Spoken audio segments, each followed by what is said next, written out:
Welcome to the Plan to Eat podcast, where I interview industry experts about meal planning, food, and wellness to help you answer the question, what's for dinner? Hello, thank you for joining me on another episode of the Plan to Eat podcast. Today I have Danielle Daem with me on the podcast. She is a certified holistic nutrition coach and a sugar freedom expert, as well as a somatic embodiment coach. And she has a deep passion for helping women ditch their shame and guilt that they experience around food. We had a absolutely wonderful conversation today. I'm really excited for you to listen to this interview. We talk a lot about these deep kind of internal reasons why we might experience issues with food and sugar, such as sugar addiction, or just kind of dependencies. And Dani is incredibly knowledgeable. She has so much to share. And I got a lot from this conversation. And she shares more about these root causes of sugar addiction, food addiction, and some of the ways that we can learn to heal from that. And unfortunately, it's not super simple and easy, but she is very encouraging to let everybody know that it is absolutely possible and that there are actually really beautiful things on the other side of, working through some of these internal issues that we might have that cause different eating patterns that we might have. So let's get into the episode. I hope you enjoy. I really loved this interview. Hi, Dani. Thanks for joining me on the podcast today.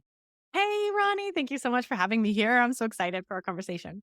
Yeah, me too. Let's get started by having you just say who you are and what you do.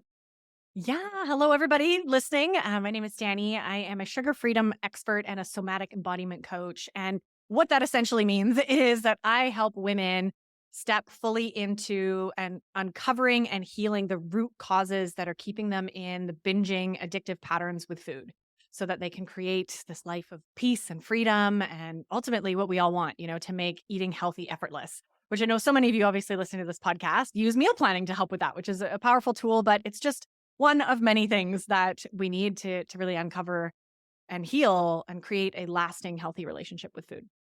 That's great. I love it. I have things that I want to go into related to that, but first I'm interested to know how'd you get started doing this? Yeah, totally. Okay, so I'll keep this as short as I can because it's a long story, right? And it really starts in childhood for me and for all of us. When I look back at sort of my relationship with sugar, my relationship essentially with processed food. I mean, they kind of go hand in hand. Most processed food is sugar. And, I grew up in a pretty regular nuclear home, but sugar was always a big part of it, right? We finished dinner with treats. I got rewarded with treats. Like I've always had a big sweet tooth. And nobody knew that it was a problem. My mom didn't know it was a problem. Like we didn't know it was a problem until now we know it's a problem. And I went on to university and then on to my career actually in the finance industry. And that was really the point. Those 2 years that I worked at one of the biggest banks here in Canada were really, when I look back now, my rock bottom when it comes to my addictive patterns and my emotional eating and my binge eating, because I was miserable. I was absolutely miserable. And this is where, I could look back and see like what was going under the surface for me, that I was using food to cope and escape and numb out of this horrible existence and job that I was in. And that was really a catalyst. Both my husband and I were quite miserable at our jobs. And we took the first of many leaps of faith and we just said, there's more to life. And we actually quit our jobs and went and traveled South America for a year. And that was a journey that not only helped me connect to my spirituality and learn to meditate and learned all these really cool things, but it really helped me understand how backwards our relationship with food here is in North America. And, it was shocking to see people cooking their own meals. Like, what do you mean you're not getting takeout or like taking big pizza from the store? Like, why you're going to the market and buying fresh produce and then you're cooking it? Like, are you weird? And just being around that, like seeing how people were connected with their food was huge. But none of that really clicked for me until the end of our trip. Well, we were actually eating like junk the whole time. We were, backpacking on a shoestring. We were fresh out, almost out of a couple years out of university. Didn't have a lot of money and we're just eating junk. We're eating cheap. We're eating what we can access. There's a lot of potatoes in the Andes Mountains in Peru. We're eating a lot of carbs and a lot of cakes and cookies and things that could come with us on long, long bus rides and not go bad. So almost towards the end of that trip, around the 9-month mark, my body started like craving vegetables like I've never craved in my life. And that was the first time I've actually experienced that. So we've switched our plan and started eating at places that we could, or staying at hostels and places that we had a kitchen and we could cook for ourselves. But that was really the start of like my body talking to me about like, hey, we need nutrients, right? Hey, you're not actually feeding me good food. And to make a really long story short, the very end of that trip, we actually ended up living completely off the land at a yoga center in the middle of the Colombian jungle, like literally the middle. We had to hike in 3 hours to get there.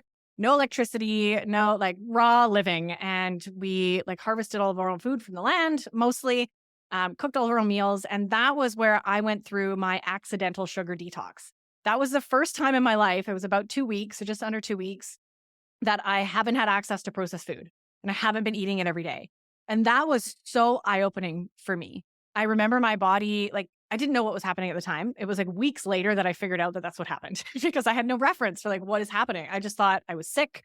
There was something going on. I remember waking up in the middle of the night being really hungry, even though I'd eaten lots of food. I was really tired. I had headaches. I had like issues with my digestive system. And I remember my body was just like out of sorts, right, and I know now that those were the withdrawal symptoms from crappy food that I was eating. So a couple weeks after that, coming home to Canada, that really woke my husband and I both woke up to how much processed food had always been calling to us, and like our cravings have been driving our decisions around food. And I started really putting two and two together in my brain that my mom has been addicted to sugar her whole life. And I am addicted to sugar. It controls me. Like it was this control dynamic that I became really hyper aware of because when I'd been off of it for 2 weeks, I didn't really need a cookie anymore. Like my cravings had changed, and that change in my body and in my palate and my mouth and my cravings really woke me up to how much I was out of control with what I was eating and how what I was eating was going to slowly kill me. And, I say that kind of dramatically, but both my mom and father side of my family are riddled with every chronic disease. My mom is still to this day quite like obese and unhealthy. And, I don't have any grandparents anymore. They've all died from cancer and heart disease and heart attacks and all the things that I'm genetically predisposed to: diabetes, Alzheimer's, like all the stuff. So I really like started putting that together and understanding that the way that I'm eating will either contribute to me getting all of those diseases or not. And that was a big catalyst for me in wanting to take control back of my health and my life so I can live as long and healthy and vibrant as I can. I want to be hiking and traveling when I'm 90. And I really just, really connected with that, and knowing that what I put in my body is going to be one of the biggest factors in deciding which fork I take in that road. So that's the quick version. I love that story. I love that it was this big transformational period for you. That's like exciting to hear about. Like I'm excited listening to your story. I'm curious what you define as like eating a lot of sugar and being addicted to sugar because I'm just even thinking of myself and my own eating habits and I'm like, am I addicted to sugar? Like what qualifies I'm eating like a normal average individual and what qualifies I'm addicted to sugar, or are they the same thing? Yeah, such a good question. So first of all, eating like a normal average human being is the last thing that you want to do because the average normal human being is overdosing on Coca-Cola and sugar and processed food and making themselves sick. I mean, look at the world around us, right? We're not eating healthy. So we don't want to be average. I do not want to be eating like the standard American diet and being one of those average people. But yeah, such a good question. So there's a lot of different definitions of addiction in general. So taking the word sugar out of it, really understanding that any addictive pattern is engaging in either a behavior or ingesting a substance that we know is harming us, but we can't seem to stop. So Mm. even though there might be negative effects showing up, so even though we might be gaining weight or we might be riddled with guilt and shame every morning when we wake up and we know we're doing something wrong, but we can't stop. We know that we're harming ourselves in some sort of way, but we can't seem to stop. So that's kind of like really simple way of maybe describing addiction. So it would be to answer your question, it really would depend on how you're using that sugar. And most people have no clue because we're so mindlessly eating, right? Or we're so disconnected from, we might think, well, no, I'm not using sugar for any reason. It's just, I'm just having it as part of my day. I've always had sugar. But when we actually start looking under it, 99% of the time, we're reaching for processed food or something sweet to either escape or enhance an emotional state in our body or an Mm, experience in our body. And that's where, we can dive into that more next, right? And talking about like the actual deeper rooted reasons why we eat crap food when we know we shouldn't. So, for you and thinking about your own patterns and anyone listening, it would just be that invitation to be aware of when you sit down and you're having some sugar, first of all, how much are you having? And often that's a place where people get just absolutely shocked, and a wonderful place that meal planning can help with as you're starting to like actually read labels and maybe curate some healthier meals for yourself. You'll be surprised what they add sugar to. But then I don't really agree with this baseline, but it is at least a baseline. It's the best one that we have. The World Health Organization says a healthy adult woman should have no more than 24 grams of sugar a day, which is 6 teaspoons.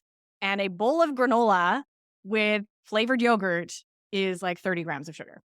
So it's very easy to eat more than our body can handle. And, so that's a good place to start as well. Like, am I eating too much? Is this an unhealthy level of sugar? And then paying attention to how you're using it, right? Am I eating sugar to alter my state or to finish off my day or to reward myself, or starting getting curious about that relationship and how you're using it? right. Yeah. That just has me thinking so many things about I have so many questions to ask you. I guess first I want to ask, now that you have experienced your freedom from sugar and you've done your detox and now you've been doing this for years, what does your sugar consumption look like? Do you eat sugar at all? Do you only eat are you okay with sugar? What's the word I'm looking for? Like alternatives like erythritol and monk fruit, things like that, like honey, maple syrup. Like, tell me about those things. Tell me about the logistics. Okay, such good. There's a couple questions in there. So the first one, yes, I do eat sugar. A lot of people are really surprised by that. This is probably a whole podcast episode we could do on just this topic and why I choose to do that. So what I call sugar freedom, and that's why I call myself a sugar freedom expert, is understanding that, and we haven't really talked about this yet, so we can go into it a bit later. But understanding that the root of our addictive patterns actually is inside. It's what's going on in our nervous system. It's what's going on our belief systems in our brain and our thoughts about ourselves. There's a lot of sort of these foundational pieces that lie at the root of any addiction. So I believe that when we do that inner work and we do that healing, we can get to a place where we can have a relationship with sugar that is a loving relationship. So that's what I call sugar freedom, is this place where I do choose to have sugar. I actually just made my annual batch of gingerbread cookies the other day because it's the holidays. And and I can allow myself to do those things with a healthy approach of knowing my body, knowing how much sugar my body can handle, and if I've had too much or not enough. Um and and like playing within those boundaries for myself. And I've that's continually changing. That's continually changing. So yeah, I allow myself, I make a couple batches of cookies at Christmas every year, and I do love a good glass of wine, on occasion. And so I do definitely let sugar. I make my own sourdough bread. I mean, technically, flour is sugar, right? And that's a simple carbohydrate. But I love making my own bread. So these are some of the places that sugar comes into my life, and I really, for me, the freedom piece is more around understanding what is too much for my body and my health and my goals, and then releasing the guilt and the shame and the control and the attachment that many of us have around food. I mean, this is deeper levels of sort of our relationship with our food, right? Is why I don't necessarily believe in complete abstinence forever from sugar. It is absolutely mandatory for a period of time. And for some people, that might be a year or 2 years while they do the inner work. We definitely need to be off sugar. So I'm not saying that's not important. But I think there's a massive detriment to our relationship with ourselves when we start to say things like, I can't have that, right? Or everyone else at the birthday is having cake and we want a piece of cake. So where does this freedom come in? And for all of my clients, it's very different. Like, what does that look like for you, right? Is it cake at birthday parties? Is it no sugar ever? And for everyone, like I said, it's a very unique journey to figure out what that freedom looks like for you and your body. But it's kind of playing within those realms and really building trust with yourself in a way that you are approaching sugar and food to not for addictive reasons, but for loving reasons. Like, oh, I really want to enjoy, like my best friend just made this amazing chocolate cake and I really want to enjoy a piece with her. Not, oh my God, I had a horrible day and I need to eat a chocolate cake. right? So is it being used for some sort of internal purpose, or is it a loving choice? You're like, I'm going to lovingly, slowly enjoy and cherish this piece of cake just because, not because I need a treat or because I deserved it or because I'm stressed, but because I just want to choose this right now for myself. So it's that choice piece, which is a very fine line internally, and it's can be a difficult journey to kind of uncover. So that's the piece on that. And then when it comes to alternative sweeteners, it's funny that you just asked that because I just released an episode on my podcast, all my thoughts about that. So I definitely encourage everyone to go listen. It's the Beyond Sugar Freedom podcast, and you can hear more. But essentially, and I actually posted this on my Instagram as well, like the 4 reasons that artificial sweeteners are not good for sugar addicts. So I don't use them personally. Obviously there's a lot of, I'm just going to use the word alternative sweeteners because I know there's stevia and that's not, artificial, right? But I mean, I would argue that it is. And there's monk fruit and there's erythritol and there's all these, then there's aspartame and there's all these sweeteners that we know about. Try to sum up all my thoughts on it. The one thing that is really important for all of us to recognize is that most of these substances are not natural. Even stevia, the white powder stevia that you buy in the store is not a plant anymore. It has been heavily chemically processed and it is now a chemical. And that's a chemical in the body. So there's that. I just want people to not fool themselves unless you're putting stevia leaves in your tea, right? You're not really getting a natural product. Most of the things that you're buying in the store that are cheap are heavily processed, heavily full of chemicals, and no longer resemble the plant that they once came from. So that is an important piece to understand, that our body doesn't really know those molecules. It's like, it's a stranger. Having like monk fruit that's been heavily, refined and processed versus a teaspoon of honey is very different in our body. Our body knows what honey is made up of. It's like fructose and glucose. It's regular molecules, and we don't really know what's in this other thing. So for me, that's a big factor in like trying to keep heavily processed things out of my life that are not really from the earth, that are not like really, really far removed. The other thing that I want people to understand is that we just don't know with a lot of these, the long-term effects. I mean, a lot of us have heard now of the horrible stories around aspartame with children developing like seizures. And I actually have someone who was posting on my Facebook page the other day sharing that when she was younger, whenever she would have aspartame, she would start getting like blurry eyes. Like her eyes would start going blurry. So anyway, there's some we don't know. That's the bottom line. And ultimately we're, in my opinion, we're being guinea pigs, right? We just don't have long-term studies properly done because the food industry doesn't want to do those studies, right? They do want us to be hooked on the sweet taste. The last thing that I'll say here that's one of the most important pieces, if you are relating with any of this or know that you have sort of like cravings for sugar or dependency issues. I mean, you might not want to use the word addiction, right? Not everybody's like at that level maybe with food. But if you have that craving for sweet taste, artificial sweeteners just amplify that. They're not solving the problem. You're just a Band-Aid approach. It's switching being addicted to alcohol to being now addicted to cocaine, right? You're not actually changing the root problem of that need to use something sweet in order to get through your day. You're still perpetuating those neural pathways and those patterns in your body and in your blood.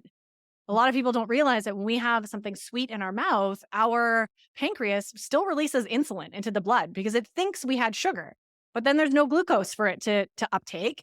So it's confused. And now there's insulin floating around. And what actually a lot of studies have now started showing is that free floating insulin is now causing us to crave more sugar because our body wants glucose to deal with the insulin. So it's increasing our cravings and actually increasing our fat storage in our body as well. So there's just a lot of things when it comes to our metabolism and our blood sugar that are not as pretty as the food manufacturers want you to think they are. Diabetic friendly doesn't mean healthy, right? And it just is really important for everybody who's listening to think about that for themselves and come to an empowered decision of what works for you, right? I'm not saying don't use any of those things. I'm just saying understand all the pieces and feel into what really feels like the right choice for you. And for me personally, that is using sugars that my body knows how to handle. So sugars that are fructose and glucose and minimal fructose at most. So in my house, I do, if and when I do bake, I even sometimes do use white sugar. It's really simple. My body knows how to flush it out. My body knows what to do with it as long as I'm not overdosing with it and storing it up. I use honey. I use maple syrup. I have some coconut sugar as well. I think those are the only sugars that I have in my house.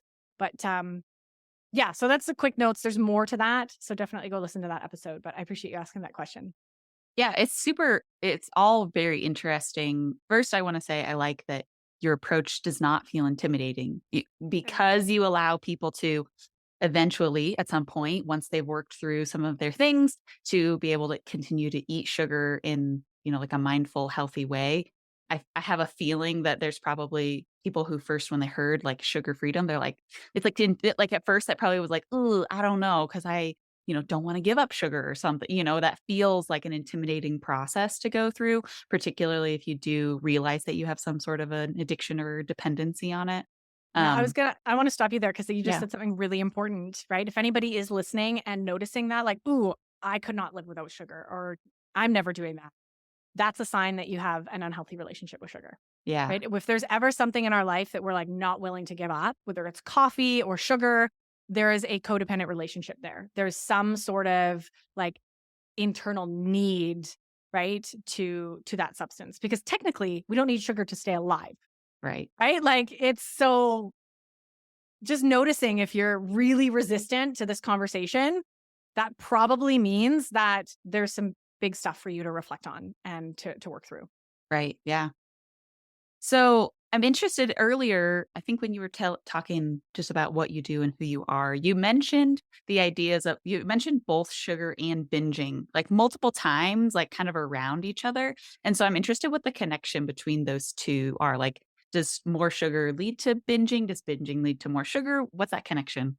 Yeah, well, so it's not a clear line and everybody's so different. I know there are a lot of women who really struggle with those food disorders, right? And eating disorders versus addiction and there's a whole conflict around that. There's a lot of different ideas, a lot of different theories. Of course, there's no one right way. But ultimately, I use those kind of interchangeably because they can show up really similarly for people.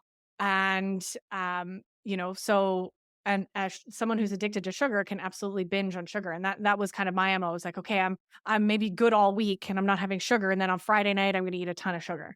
Right. So that was kind of that binging pattern. Then there's obviously people who also just every day have a little bit of sugar.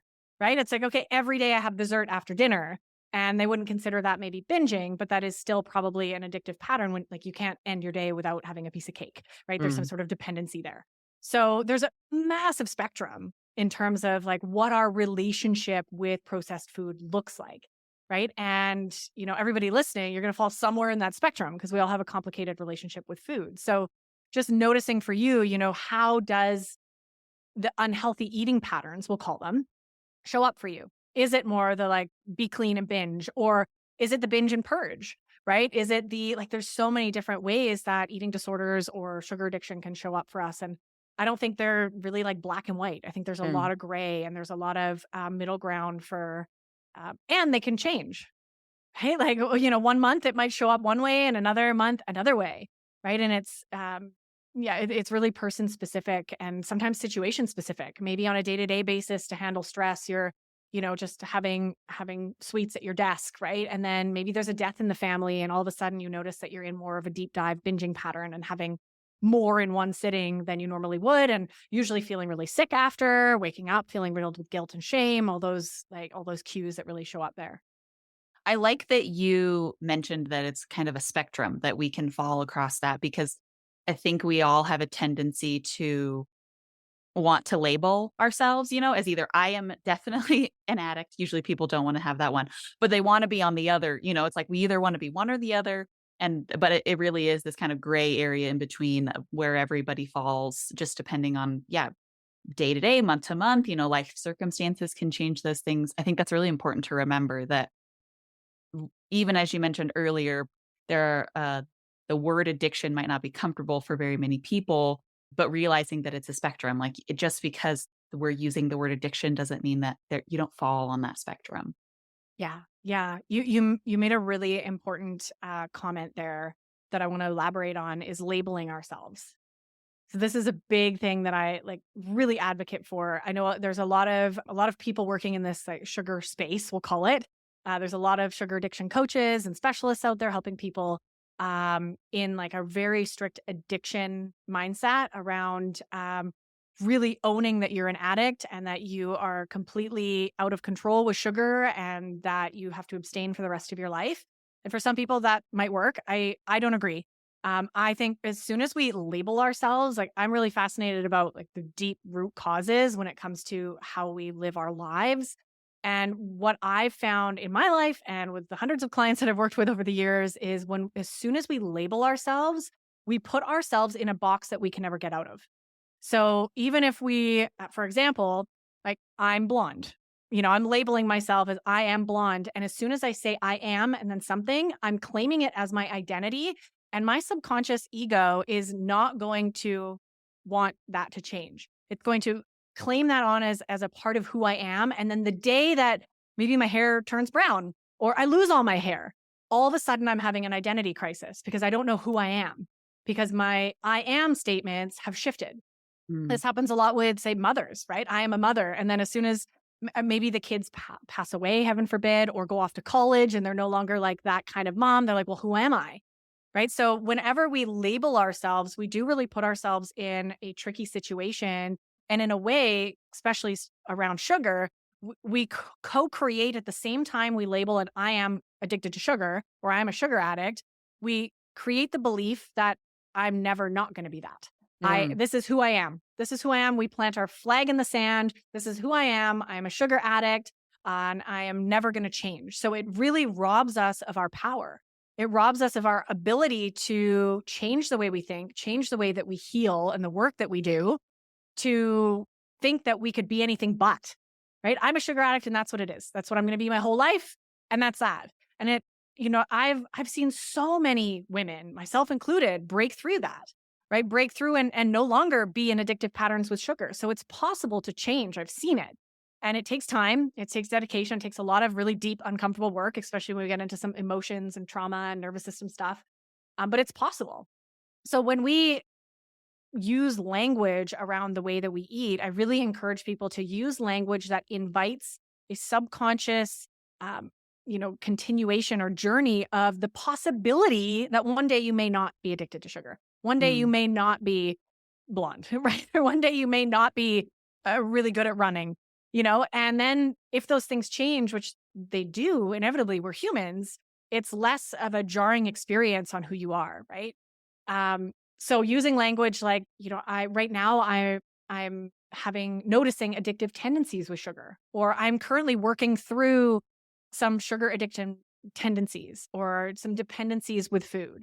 Right. So using language that's more open to like right now, this is an experience I'm having, but it may change in the future.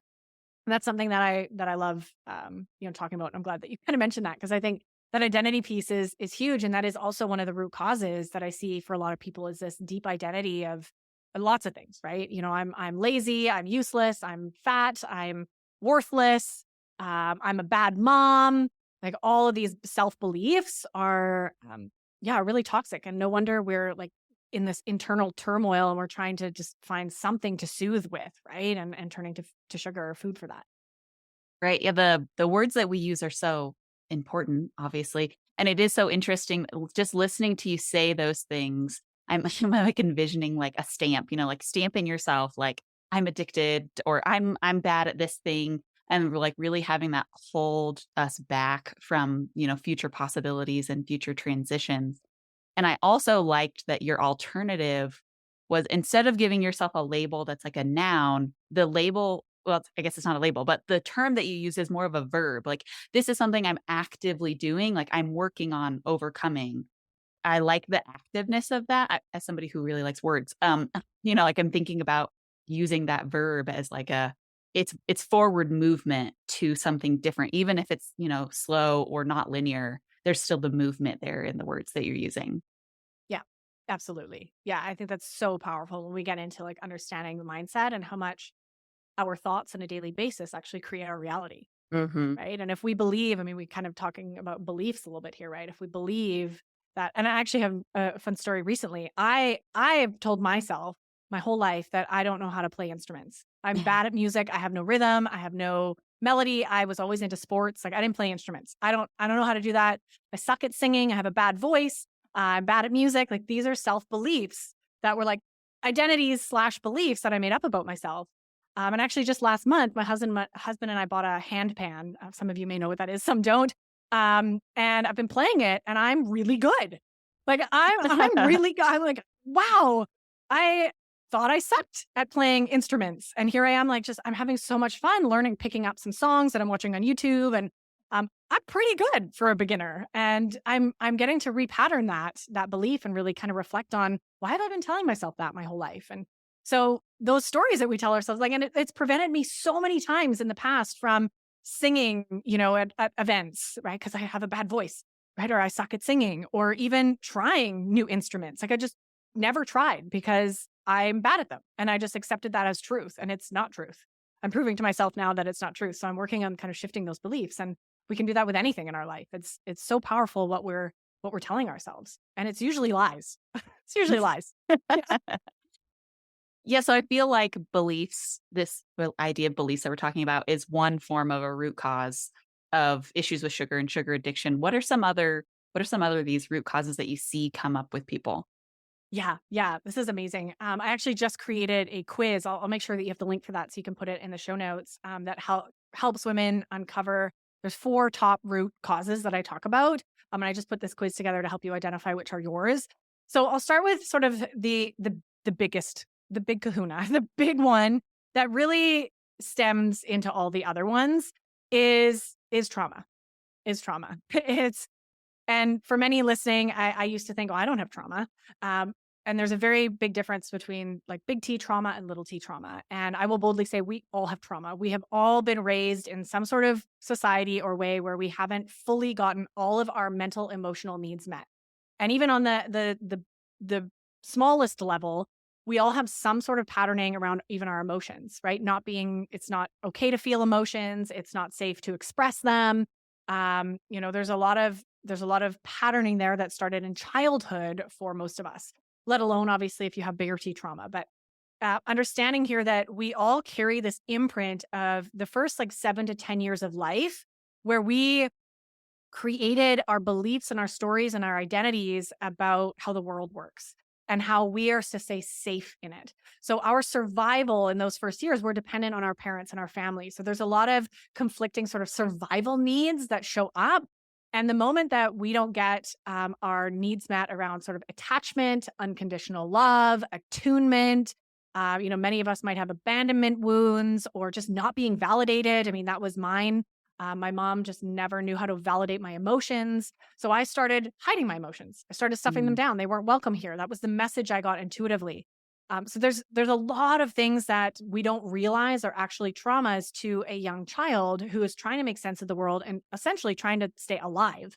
Right. A lot of this is just a survival mechanism. So this is a really big topic, but I'm trying to simplify it and just understanding that these adverse, these childhood experiences that we all had in one shape or another. We all had something, even if it was one experience. I can think back to even high school when I got kicked out of my girlfriend group. They abandoned me. And that was a massive wound that I'm even still working through in belonging, right? And needing to be liked and like, trying to be someone that I'm not. So there's a lot of things that show up there. I'm really quickly glossing over a lot of them. But what this does is stores a memory in our nervous system, which is our sort of the system in our body. It's kind of like our home alarm system, right? That tells us when we're in danger, when our life's in threat, or when we're safe, right? So there's this conflict constantly going on in our nervous system of feeling not safe, feeling like it's not safe to feel emotions. It's not safe to be myself because people will judge me and then I'll get kicked out of the group. And there's a lot of really fascinating dynamics that essentially get stored in our system. And we learn how to be this different version of ourselves at quite a young age to fit in. And most of the times that involves not being ourselves and stuffing down our emotions. So this is where the emotional component comes in as a massive root cause, is that we are all carrying around a lifetime of emotional baggage that we have not been allowed to express. Mm. Actually just hosted a workshop in one of my communities around anger, around really embracing anger. That's one for women that we're never allowed to feel. And it's so important to feel. So all emotions are welcome. And that's not the message that we get growing up. So we've learned in various, again, capacities to not feel our emotions and to sometimes disassociate from our body. And this is all stored in our nervous system that then from our body and what our body went through and what it remembers about how to feel safe gets sent to our brain to create stories and beliefs. So it actually starts in our body. It's not the other way around. This is something that I just really recently understood in my somatic embodiment training and the work that I've been doing around understanding the power of what our nervous system and actually what's being stored in the body. And it creates these patterns in our brain, right? That become our mindset or our belief systems about who we are, right? And how we show up in the world and beliefs about, well, it's impossible to give up sugar, or if I give up sugar, I'll never have any more fun in my life. Like these are all beliefs that come from these deeper rooted senses of safety and identity that's actually first starts in our body. So trauma, nervous system dysregulation, like the emotional component is a massive root cause. This really big discomfort in feeling any difficult emotions because we have no reference for it. And this is a big part of my work that I'm so passionate about and love helping women like learn how to tune back into even feeling emotions. Most of us don't even feel them. We just feel flat all the time. Feeling emotions and learning that it's good and it's a part of our life to feel the grief and feel the sadness and be okay in that. We need a reference in our body, in our nervous system to actually feel safe doing those things and setting ourselves up, obviously, with the right people and the right situations to do that. Mm. But if we don't, right, these difficult things come up in our life, whether it's grief or anger or sadness or just stress from hating your job. I mean, that was my situation. I would come home and just binge on everything because I didn't want to feel it. It wasn't safe to feel those emotions, right? If I really allowed myself to feel the pain, then I would fall apart and I would never get back up again. That was the Mm. belief, and it's not true. So there's a ton of emotional work that needs to be done when we're learning how to stop stuffing ourselves with food and relating to our physical body and our emotional body is a massive journey, and it's Mm. painful and it's scary, and it's why most people never do it. And it is, in my opinion, the only way that we can, right? The only way to the other side is through, right? Whatever that quote or that saying is, it's very true. We've got to walk through and process, let go of the energetic charge that these emotions have in our body and start unpacking the emotional baggage to get to this place of peace and calm and groundedness and connection with ourselves. And that's a big part. And then, of course, the beliefs, that's a big part of like our root causes. And then the physical addiction is the fourth biggest cause. And there's a bunch of little ones under that. But a lot of these things, especially with the trauma, um, develop into these various coping techniques that we have. And I know a lot of my clients really resonate with being a people pleaser, right? Or being a perfectionist, right? And then obviously emotional eater. Like these are just coping mechanisms that are coming from a place of trying to develop a grounded sense of safety in our body that we just have no reference for because we've probably never experienced it, right? We live in a crazy world and we're not supported in those emotional ways because we didn't know, and our parents didn't know. We're not blaming anybody here. But it's just this understanding of the deeper root causes that a lot of people ignore, right? And Mm. they jump right into meal planning, which is a very important habit and piece to have in this journey, but it's not the root, right? We can meal plan all we want. And as soon as somebody dies in our family, we throw our meal plan out the window and we're binge eating again because we haven't actually built a relationship with grief, with actually allowing ourselves to feel it. So there's lots there. I know I just threw a lot at you, but that's kind of the quick overview. So do you find with the people that you work with that once particularly related to this, like stuffing down emotions and not allowing yourself to feel things, once people feel, I guess, like liberated in some sense to actually feel their emotions, even if it's just, in minute ways, is there an aspect of their cravings that will automatically start to change? Or do you really need the abstinence from sugar plus the emotional work to really notice the change in your cravings and your emotional eating habits? Yeah, such a good question. So again, I'm going to answer it vaguely because we're all different. Everybody's different. Yeah. When I work with my clients, we definitely start doing a lot of this deeper work and connecting with our emotions before we even do our detox from sugar and then keep Mm, that going. So it's going to depend on the person. I mean, and what's going to be most attainable for you. So I'd say you can definitely, get that started right away and you will notice. Absolutely. So the more, if you are using sugar to stuff down and cope emotions, as soon as you stop needing to stuff down emotions, you're not going to need the sugar in theory, mm, right? You're going to be like, okay, instead, I'm feeling very sad today or feeling very heavy today. And I'm going to go out for a walk and I'm going to sit and cry and I'm going to have a journal.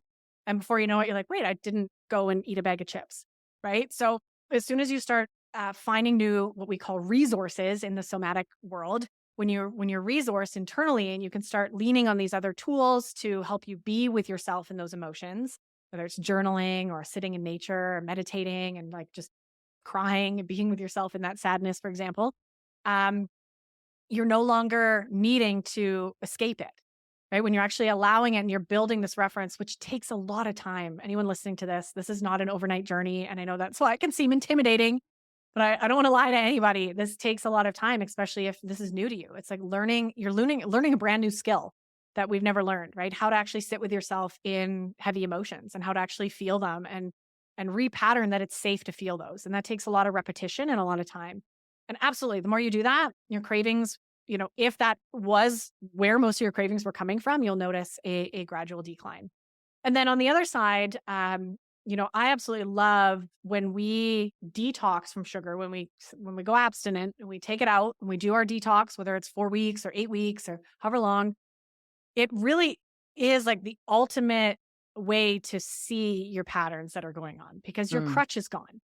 It's like you've removed your crutch and now, oh my goodness, you're with yourself and you have no, like, that escape isn't there. Right. And now you're having a stressful day and you actually have to be with it. So it is definitely easier journey to be aware of your emotions and to do that work while you are abstinent.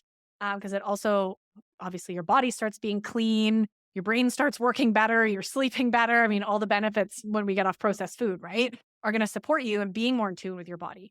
Right. The sugar is definitely creating a fuzz, right? It's creating even a physical disconnection. So when we take that away, I think we can get in a bit deeper. But not everybody's ready to do that right away, right? So you can definitely get started with the emotional piece and see if that shifts your cravings. But I do always encourage, going a period of time where the crutch is completely gone because that will take you like next level depth Mm. into sort of what's going on under the surface.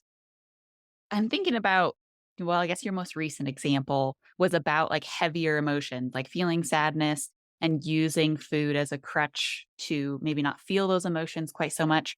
But I'm also imagining that there are instances where like there's emotional eating related to happiness. So like how do you find the balance between like I'm having a great day, I want a piece of cake, like almost feel like it's like the happiness, there's like a leveling up of your happiness when you're like I had my piece of cake and everything was great. So like how do you balance that? Like I feel like it's really easy to see the connection between the heavier emotions and emotional eating, but what about the happier emotions? Totally. Thank you for bringing that in because it's absolutely a thing. I know for me, a lot of my triggers are around celebration. Like, how do I Mhm. celebrate without a glass of champagne and some like some cake or something, right? And we do that at birthdays. Like, we get that really pounded into us, like in our society. It's like celebrations or joy, or you got a promotion at work. Like, it's alcohol and cake, right? And sugar. So that is absolutely a connection that we all have in some way. And I encourage everybody to get really clear on what your emotional triggers are. It's different for everybody. Um, so yeah, I think again, coming back to just understanding that when we ingest sugar, we get a dopamine hit. So if you're sad and you're wanting sugar, you're usually trying to like stuff the sadness down and have a dopamine hit. You want to feel better. And that's the Mhm. problem is we think we're not allowed to feel bad, right? We want to feel better. And this can show up, as you said, in those more higher vibration emotions as well, with like joy and happiness. I'm having a great day. I want to have a piece of cake. It's this deep desire in us to like amplify that pleasure, right? Or Mm. amplify. So we're still seeking something more. And there's this like subconscious belief that I see a lot of not really knowing that to be okay with like what we have, right? Like it's never enough. And it really comes down to I'm never enough. There's a very deep rooted belief that we all carry is I'm not enough. And this happiness that I'm feeling is not enough, right? Or this raise the promotion I just got at work is not enough. It needs to be more. How can we really amp this up, right? Oh, we can do that with a glass of champagne. We can do that with some cake, right? We're just trained as well, like habitually through the movies, through advertising, through food marketing, through our whole life, right? That we need to have something extra to celebrate.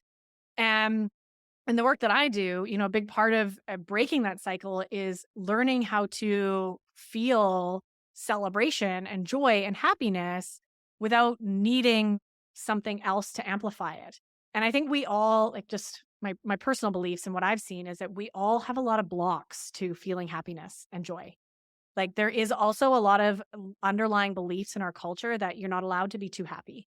You're not Mm. allowed to be too joyous or too loud, right? You're not allowed to dance around in the grocery store if you're having a great day, right? So it's almost this way that we can use food in a socially acceptable way to, like, express or experience our happiness because we don't have a reference for doing that without, right? And we actually don't, we have internal blocks to even feeling that happiness without having cake. Right. So the invitation there is to, again, building that relationship with, can you let yourself feel fully happy? Or can you actually let yourself feel pleasure? I mean, how often do we, this is a side tangent, but guilty pleasure. Why are we guilty about feeling pleasure? Why are we guilty about, like, watching that cheesy, reality TV show on Netflix, right? Or eating having that fancy coffee drink that has, it's your guilty pleasure. So we use that a lot in our culture, right? We have a lot of blocks around our ability to feel happy or to feel pleasure or to feel like we should be guilty about it, right? And we shouldn't show it off. We shouldn't be too happy, especially if people around us are not happy, right? So there's just a lot of blocks there that we have. And I think food comes in as, like, this socially acceptable thing that we can use to, like, amp it up. And learning how to, like, fully embrace joy and happiness in your own body without needing something else or needing someone else is another piece of the work. It's another challenging journey, but a really rewarding one as well, to learn how to celebrate uh, yourself without, right? That makes me think about something that Brené Brown said in one of her books, which is that we often, I think particularly, she's particularly referencing women, we often will sabotage our joy Yep. because we will think, oh, something like, I can't feel too good right now because something bad's going to happen. And it's going to, everything's going to come crumbling down in 5 minutes from now. So, like, don't feel too good Yeah. because, the ball's about to drop. And we constantly, and I think that, that's kind of anxiety overall, uh, but there's this constant idea of, like, don't feel too much joy because it's a fleeting emotion. Yeah. And to add to that, there's also a big, big underlying fear of the pain that comes when we lose it. Mm. So I'll speak this a great example is love and grief, right? They're two sides of the same coin. I'm very familiar with both sides of those coins. I've been through a lot of grief in the last couple of years myself. And notice how quickly we close our ability to fully love with an open heart, because at any minute someone could die and we could lose it, Mhm. right? And we know that pain comes with love, right? And whether it's somebody dies or someone leaves, or, right, like, we lose something, right? So if I fully allow myself to love this person or this job that I have, it equally means that we could lose it. We're always at risk of losing that job or that person, or, things come and go in life. And I think it's a subconscious survival mechanism where we don't fully allow ourselves to go all in, because if we do, the pain is going to be multiplied by 100. And I've even noticed that myself, as the grief comes, I'm like, okay, and I'm closing my heart again. And I don't want to do that. I want to love fully and accept that also is going to come with grieving fully if and when I do lose that thing. So I think there's also that, right? It's like, if I fully allow myself to feel so freaking happy and joyous, if that goes away, right? Or if that thing, it's going to hurt exponentially more. Right. So I think it's a protective mechanism that we all carry as well, is, like, trying to stay in this, like, middle ground of, like, being even keeled. So we don't have to experience the ups and the downs in Mm. such a drastic way. And my argument is that that's no way to live life. Right? Like, we're feeling human beings. We're meant to feel a wide array of emotions. And for me, that is, like, fully experiencing life.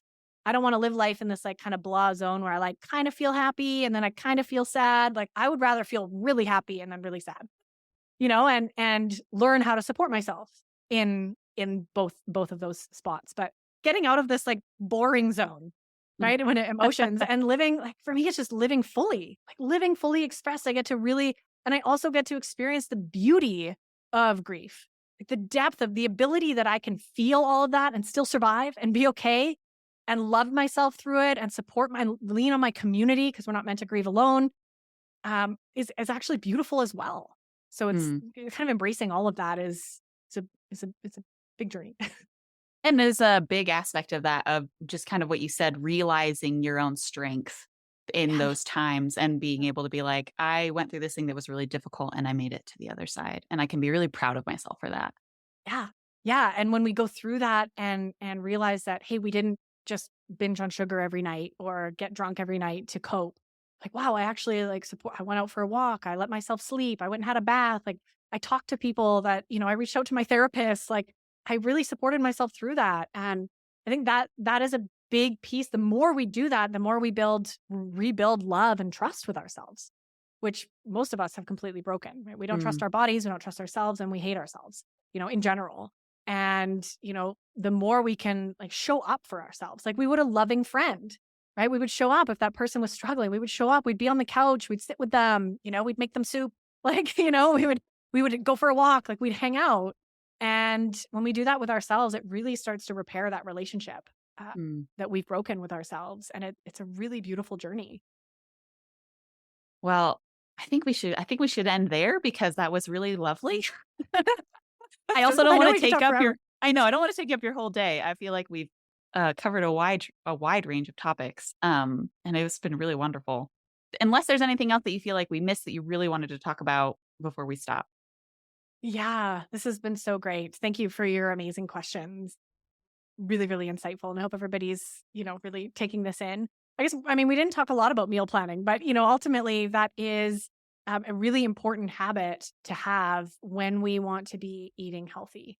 And, one of the things that meal planning has helped, in this realm is when we remove that crutch and when we're eating whole, real foods again and being consistent with that for ourselves, it really, again, changes that relationship with ourselves, right? Changes those temptations, at the end of a really busy day. I know a lot of women that I work with, the end of the day is the worst time. They get home, they're exhausted, they don't know what's for dinner, they're just going to binge on sugar, right? So when you actually have some healthy foods ready for you, it gives you a moment to like eat something nourishing, balance your blood sugar, hopefully with some healthy fats and protein, and then take a minute to actually be grounded in noticing your cravings that might be showing up for like a Mm. late night snack or something like that. So is a really important part of the process for many, many reasons. But I just wanted to bring that in because obviously that's what Plan to Eat is all about. And that is a massively important habit that really comes in on top of all of these deeper pieces that we've talked about.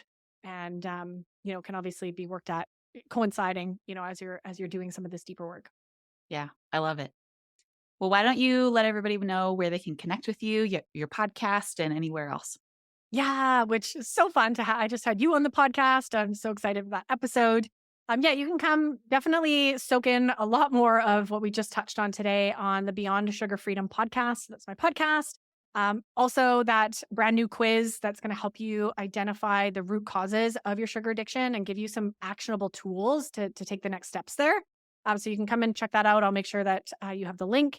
And then I'm on Instagram and Facebook, Danielle Daem as well, and would love to hear from you. So just reach out, send me a DM, and we can keep the conversation going. Excellent. Well, thank you so much for joining me today. This has been amazing. I loved it. Yes. Thank you so much for having me. It's so much fun.